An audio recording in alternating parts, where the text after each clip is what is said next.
Graça e paz em Cristo Jesus, nosso Senhor. Nesse domingo, o santo dia de Cristo Jesus, nosso Senhor, vamos abrir as Escrituras no Evangelho de João, no capítulo de número 12, leitura do 20º até o 36º verso. Evangelho de João, capítulo 12, verso 20, diz assim a palavra de Deus. Ora, entre os que subiram para adorar durante a festa, havia alguns gregos. Estes, pois, se dirigiram a Filipe, que era de Betsaida, da Galileia, e lhe rogaram: Senhor, queremos ver Jesus. Filipe foi dizê-lo a André, e André e Filipe o comunicaram a Jesus. Respondeu-lhes Jesus: É chegada a hora de ser glorificado o Filho do Homem. Em verdade vos digo, se o grão de trigo caindo na terra não morrer, fica ele só, mas se morrer, produz muito fruto.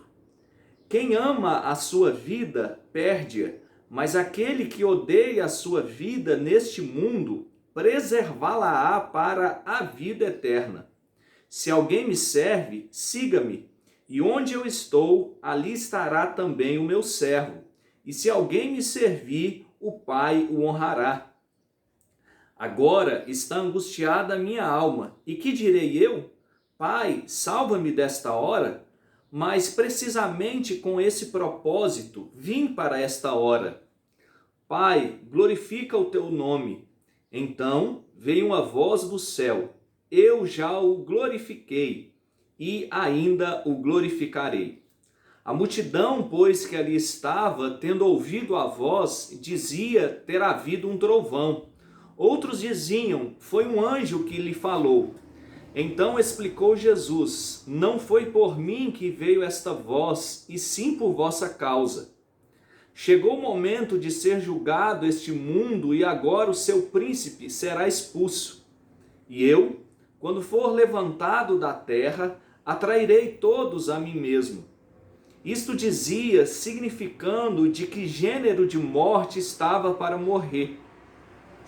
Replicou-lhes, pois, a multidão: Nós temos ouvido da lei que o Cristo permanece para sempre. E como dizes tu, se é necessário que o Filho do Homem seja levantado? Quem é este Filho do Homem? Respondeu-lhes Jesus: Ainda por um pouco a luz está convosco. Andai, enquanto tendes a luz, para que as trevas não vos apanhem. E quem anda nas trevas não sabe para onde vai. Enquanto tendes a luz, crede na luz, para que vos torneis filhos da luz. Jesus disse estas coisas e, retirando-se, ocultou-se deles. Vamos orar nesse instante. Deus bendito, Deus santo, Deus de Abraão, de Isaque, de Israel, Deus da aliança. Nesse momento nós nos colocamos humildemente diante da Tua presença, rogando que o Teu Santo Espírito que habita em nós nos conduza a toda a verdade e que a Tua palavra encontre morada nos nossos corações. Visita a Tua igreja nesse momento delicado que o mundo enfrenta. Visita os profissionais da saúde, aqueles que trabalham na produção de uma vacina, tanto no âmbito, ó Deus, da farmacêutica quanto da bioquímica. Ó Deus, pedimos ainda que o Senhor possa agraciar os nossos governantes com sabedoria. Ó Deus eterno, que o Teu Santo Espírito, que inspirou os autores bíblicos num período de quase 1.600 anos, possa nesse momento nos esclarecer a Tua palavra, que ela assim possa trazer grande edificação para as nossas vidas. Nós oramos no nome de Jesus. Amém. Queridos, o Evangelho de João, ele foi o último dos 4 evangelhos a ser escrito. E ele já foi escrito no final da década de 90, para ser mais preciso, aproximadamente ali no ano 94, 95, pouco antes do apóstolo João ser preso para que ali ele ficasse e escrevesse o livro do Apocalipse, quando ele estava exilado na ilha de Patmos por ordem do imperador. Naquela época o imperador era Dominiciano. Pois bem, ele vai combater o gnosticismo neste livro, no Evangelho do Senhor Jesus Cristo. Interessante que, segundo os estudiosos do Novo Testamento, segundo os estudiosos da teologia, Os outros 3 evangelhos, o evangelho de Mateus, de Lucas e de Marcos, são chamados de evangelhos sinóticos, são evangelhos semelhantes. Essa palavra sinótico na língua grega tem essa conotação. A língua grega é a língua do Novo Testamento. O evangelho de João ele tem uma perspectiva diferente. O evangelho de João ele quer comprovar que o Senhor Jesus Cristo ele é divino e por isso ele começa com aquela expressão: o verbo se fez carne e habitou entre nós, cheio de graça e de verdade. O verbo ali é a expressão logos na língua grega, que mostra que Jesus Cristo é a origem de todas as coisas. Essa palavra grega logos foi utilizada por João. Ela era muito utilizada pelos filósofos para destacar a origem do universo. E ele deixa bastante claro, o apóstolo, que a origem do universo se dá pela pessoa do nosso Senhor Jesus Cristo. Paulo também, lá em Colossenses 1, de 15 a 20, vai deixar claro que o Senhor Jesus Cristo é o primogênito de toda a criação e que sem ele nada do que veio a existir teria sido construído ou criado. Quando Paulo diz que o Senhor é o primogênito de toda a criação, não no sentido que ele foi criado, mas que ele tem domínio sobre a criação. O Evangelho de João, ele então combate o gnosticismo, que ensinava que o corpo é mau e a alma é boa, e por isso o nosso Senhor Jesus Cristo não poderia ter se feito 100% homem. O Senhor Jesus Cristo ele é 100% Deus desde a eternidade passada, mas ele também é 100% humano desde a sua concepção. Nós sabemos que um tema que está muito em voga nos nossos dias é o aborto. E a mensagem bíblica que a igreja não pode abrir mão é que o aborto é quebra do 6º mandamento da lei de Deus, pois na concepção nós já temos ali uma vida, como nos ensina o Salmo 139, que destaca que o Senhor nos viu ainda que a substância informe no ventre das nossas mães. Existe uma mensagem que é singular nesse livro e a expressão é a hora. Observe que no verso de número 23, o Senhor Jesus Cristo diz que é chegada a sua hora, e no verso 27 ele reforça esse conceito que a hora havia chegado. Qual é essa hora que o Senhor Jesus Cristo faz referência? É claro que nós não podemos tomar essa hora no sentido eminentemente literal, 60 minutos, mas essa é a hora do seu sofrimento mais intenso, é o momento onde ele seria traído, é o momento onde ele seria preso, ele seria então condenado injustamente, ele seria julgado de maneira anticonstitucional pelas leis judaicas. Segundo a lei judaica, ninguém poderia ser julgado na madrugada, e o Senhor Jesus Cristo ele foi apresentado ao tribunal na alta madrugada, e isso era contra as leis do Antigo Testamento, era contra as leis que regiam o povo de Israel, e isso nós muito bem sabemos que foi uma grande farsa, foi uma grande artimanha para que o Senhor Jesus Cristo fosse condenado. Mas se você encontrar essa expressão no Evangelho de João, e com certeza você que já leu o Evangelho de João passou às vezes por esta mensagem: ainda não é chegada a minha hora. Nós temos isso em João capítulo 2, versículo 4, também nós temos em João 7,6, João 7,8, João 7,30 e João capítulo 8, versículo de número 20. Então essa é a hora da cruz, essa é a hora que o Senhor Jesus Cristo iria sofrer. Pense na hora da cruz como a intensificação do sofrimento de Cristo. Não apenas a cruz, mas desde o momento que ele está orando ali no Getsêmani, depois dele instituir a ceia, celebrar a Páscoa pela última vez, e ali ele está num sofrimento tão grande porque ele sabe que chegou a hora da sua morte, que ele diz: Pai, se possível, passa de mim esse cálice, mas posteriormente na terceira oração ele já se conforma com a vontade de Deus e ele diz que seja feita a vontade do Senhor na sua vida. Queridos, aqui nós estamos num período muito perto, muito próximo da celebração da ceia. A última ceia, quando o Senhor Jesus Cristo celebra a Páscoa e institui a Santa Ceia do Senhor. O capítulo 13 traz essa narrativa. É ali também naquele jantar que o Senhor Jesus Cristo vai lavar os pés dos seus discípulos. Segundo o relato do capítulo 11 de Marcos, que é um contexto paralelo do texto onde nós estamos aqui estudando, o Senhor Jesus Cristo há pouco tempo, ele havia limpado ali o templo, que havia se tornado covil de salteadores, onde havia muito comércio ilegal. Além disso, você tem no capítulo 12, a partir do verso 12 até o verso 19, a entrada triunfal do nosso Senhor Jesus Cristo, aonde ele é aclamado como rei.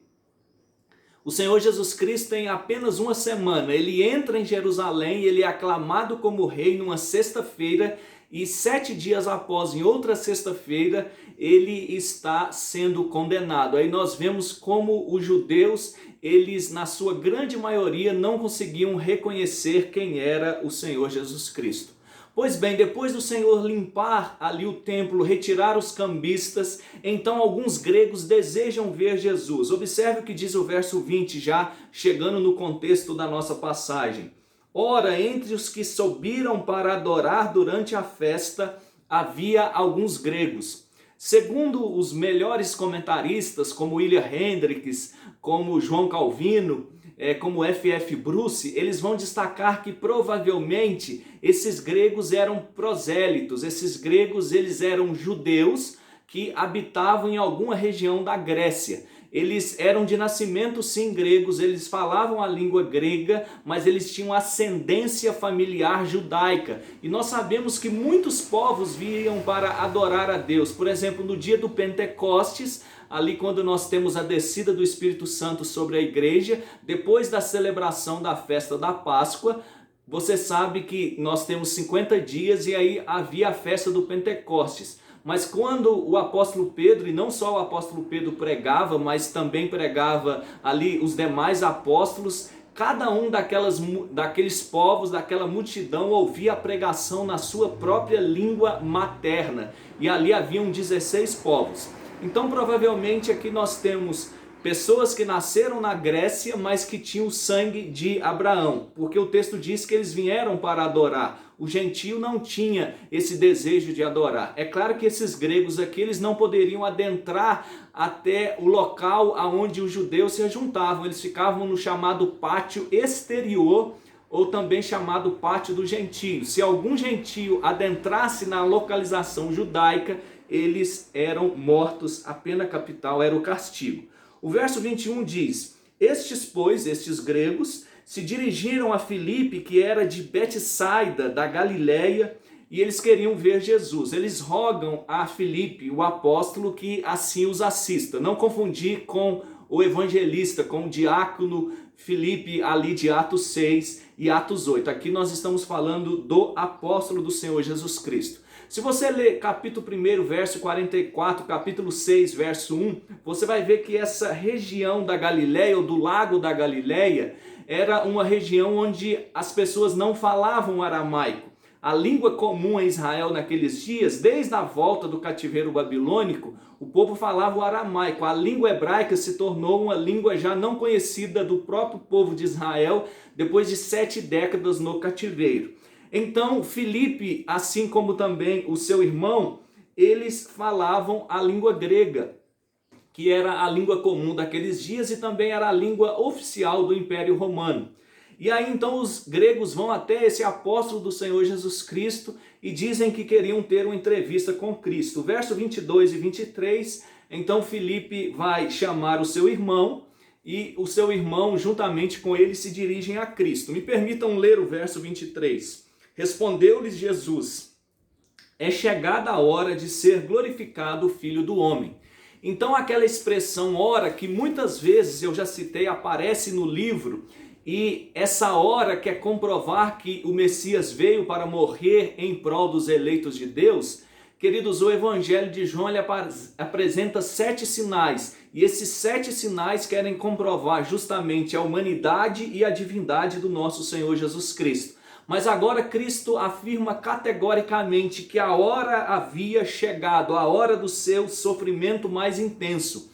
Você precisa considerar que a humilhação do Senhor Jesus Cristo começou desde a sua concepção e que ele estava numa condição de humilhação conviver com os seres humanos, até uma infância como todo ser humano normal, até passado no ventre da sua mãe 9 meses na gestação, tudo isso faz parte da humilhação de Cristo.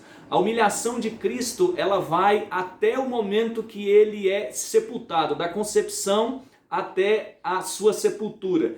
Existem na teologia do ministério do Senhor Jesus Cristo duas partes: a humilhação, que é da concepção até a sua sepultura, e nós temos também a exaltação de Cristo, que começa na sua ressurreição e ela se estende por toda a eternidade. Por isso nós dizemos que Cristo, ele está exaltado. Então Cristo vai dar a resposta no verso 24. Agora observe, em verdade vos digo, o Senhor Jesus Cristo, ele não vai responder aos gregos. Então, se você está perguntando, o Senhor Jesus Cristo concedeu a entrevista aos gregos? Não. O Senhor responde a Filipe, o Senhor responde a André, seus apóstolos, aos demais do colégio, e ali, lembre-se, havia uma multidão de judeus. O Senhor Jesus Cristo diz: se o grão de trigo caindo na terra não morrer, fica ele só, mas se morrer, produz muito fruto.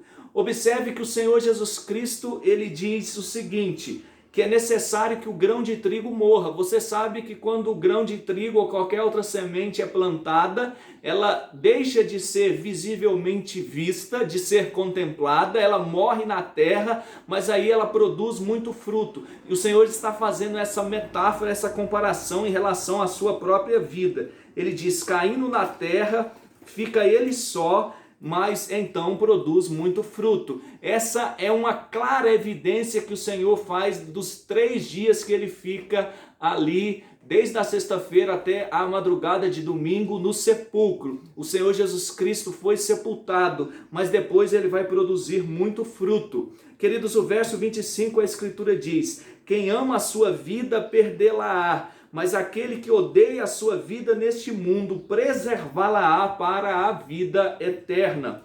Observe que o Senhor Jesus Cristo, ele vai deixar bastante claro o seguinte, que ele vai perder a sua vida, ele vai falecer, mas depois ele terá muito fruto. O Senhor Jesus Cristo, ele vai poder salvar todos os eleitos de Deus, tanto dos judeus quanto também dos gentios. O verso 24, essa imagem, essa metáfora do grão de trigo, se você ler Isaías 53, versículo 10, ali a Escritura diz que o Senhor veria o preço do penoso trabalho de sua alma, mas ele ficaria satisfeito, porque ele veria a posteridade, os muitos que iriam ser salvos pela sua obra. Por isso nós dizemos que a obra de Cristo, ela é suficiente para a salvação do homem. A salvação é 100% de Deus.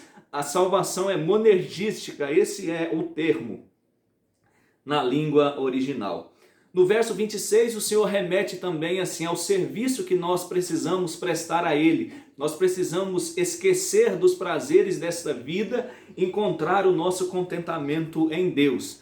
João Calvino, comentando esse serviço que nós precisamos prestar ao Senhor, com base nos versos 24 a 26, Calvino diz: quando, pois, os santos forem angustiados por várias aflições, quando se virem oprimidos pelas dificuldades de sua situação, quando enfrentarem a fome ou a nudez ou a doença, quando se virem assaltados pelos opróbios, quando parecer que a cada momento são quase estragados pela morte, que considerem incessantemente que esta é uma semeadura que no devido tempo produzirá fruto. Queridos, Calvino diz que essa semeadura produzirá frutos, e esse fruto é o galardão eterno, é estar para sempre na presença do Senhor. Observe, a salvação é única e exclusivamente pela graça, mas aquilo que nós fazemos na nossa busca de cumprir a lei também será recompensado para o nosso galardão. Então, entre os versos 24 a 26, o Senhor primeiro fala do seu próprio sofrimento e depois ele também vai dizer do sofrimento que a igreja precisa passar. Calvino aqui fala sobre muitas aflições. Eu quero destacar com você a aflição que a igreja enfrenta nesse momento, onde os nossos membros que têm doenças que estão assim impedidos de comparecer ao culto público, às santas convocações, aqueles que já estão a partir dos 60 anos de idade. Queridos, aqueles que estão impedidos, não se esqueçam que essas aflições, se você caminhar em fidelidade ao Senhor, isso será considerado. Paulo vai dizer em 1 Coríntios 15:58 que no Senhor o nosso trabalho não é em vão. Mesmo as igrejas abertas, com os trabalhos reduzidos, com distanciamento social, com exigência de uso de máscaras e tantas outras questões. Lembre-se, queridos, esses sofrimentos por causa do Evangelho serão considerados por Cristo. Voltando ao exemplo do Senhor Jesus Cristo aqui quanto à sua morte, quanto à sua sepultura, no verso 27 ele diz: agora está angustiada a minha alma, e que direi eu? Pai, salva-me desta hora? Mas precisamente com esse propósito vim para esta hora. O Senhor Jesus Cristo, ele atesta que foi com esse objetivo que ele veio à terra. Ele veio para esta hora, ele veio para a cruz, ele veio para o sofrimento. Ele fez muitas coisas no seu ministério, mas essa era a sua missão. Verso 28, Pai, glorifica o teu nome. Então veio uma voz do céu, eu já o glorifiquei e ainda o glorificarei. No verso 29, a multidão pensa que é um trovão ou que seria um anjo. Queridos, essa é a segunda vez que Deus, o Pai, ele se manifesta. A primeira vez foi no batismo do nosso Senhor Jesus Cristo.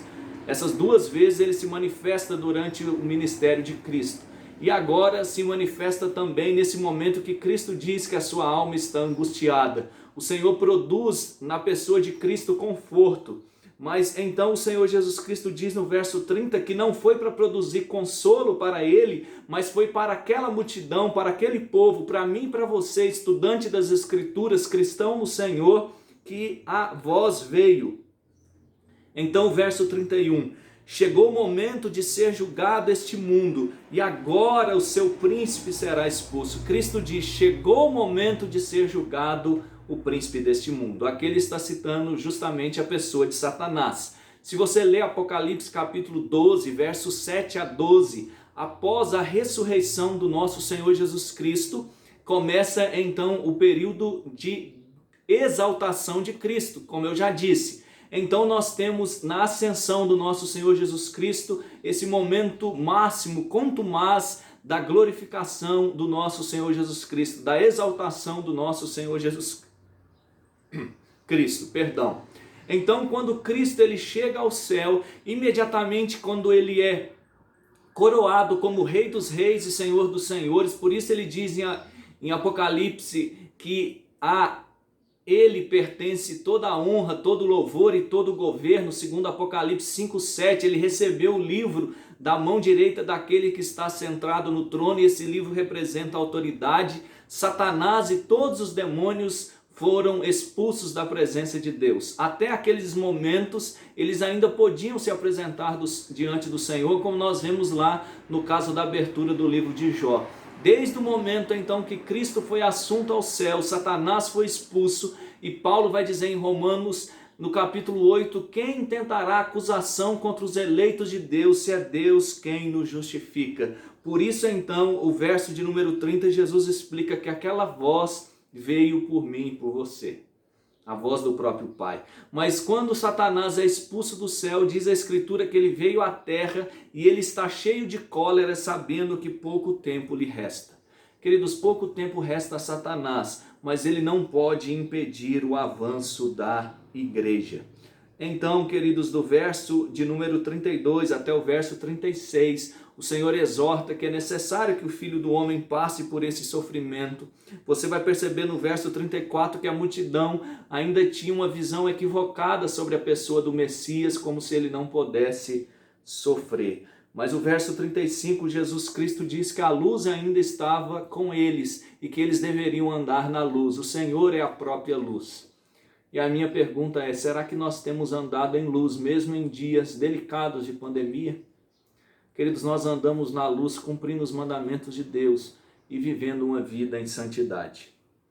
Verso de número 36. Enquanto tendes a luz, crede na luz, para que vos torneis filhos da luz. Jesus disse essas coisas e, retirando-se, ocultou-se deles. Observe que a saída de Cristo é muito interessante. O Senhor se oculta do meio deles. Eles não conseguem compreender, mas simplesmente Jesus Cristo, pelo seu poder, sai da presença deles. A mensagem da luz já havia sido ensinada. Queridos, mas eu quero que você preste atenção então no que diz o verso 32. E quando eu for levantado da terra, atrairei todos a mim mesmo. E quando eu for levantado da terra, atrairei todos a mim mesmo. O Senhor Jesus Cristo, ele não deu uma audiência para os judeus ali presentes? Sim, ele deu. Mas o Senhor não deu uma audiência para os gregos que desejavam conversar com ele. Mas o Senhor diz que quando for levantado da terra, assim como no verso 24 ele faz menção à sua sepultura, no verso 32 ele faz menção da sua ressurreição. Quando o Senhor Jesus Cristo ressuscitou, então o evangelho não é apenas dos judeus, mas o evangelho é do grego, é do japonês, é do brasileiro, é do espanhol, é de todos os povos, tribos, línguas e nações. Por isso o Senhor Jesus Cristo diz que nós devemos ir a todas as nações e pregar o evangelho. Queridos, Cristo foi levantado da terra, por isso eu e você podemos celebrar que o evangelho chegou até a sua pessoa, a sua família, a sua casa, a sua igreja, a sua pessoa. Que nós possamos então continuar anunciando esse evangelho, porque o evangelho é o poder de Deus para todo que nele crê. O evangelho é um rolo compressor, ele vai cumprir a missão que ele foi designado. Ah, queridos, que coisa gloriosa! Nós não sabemos se esses gregos, após a ressurreição de Cristo, tiveram oportunidade ou não de conversar com ele, mas depois da ressurreição de Cristo, eles podiam ter comunhão com Deus.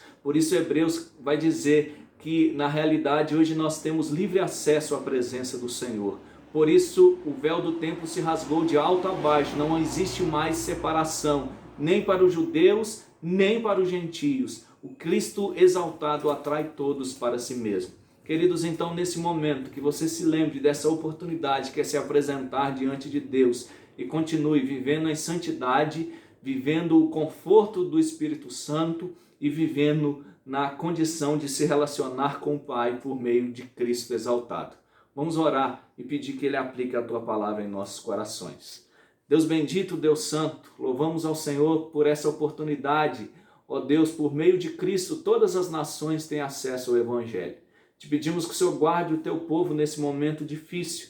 Nos lembramos especialmente dos missionários que trabalham para que outros gregos, outros gentios conheçam o Teu Evangelho. Supre as suas necessidades.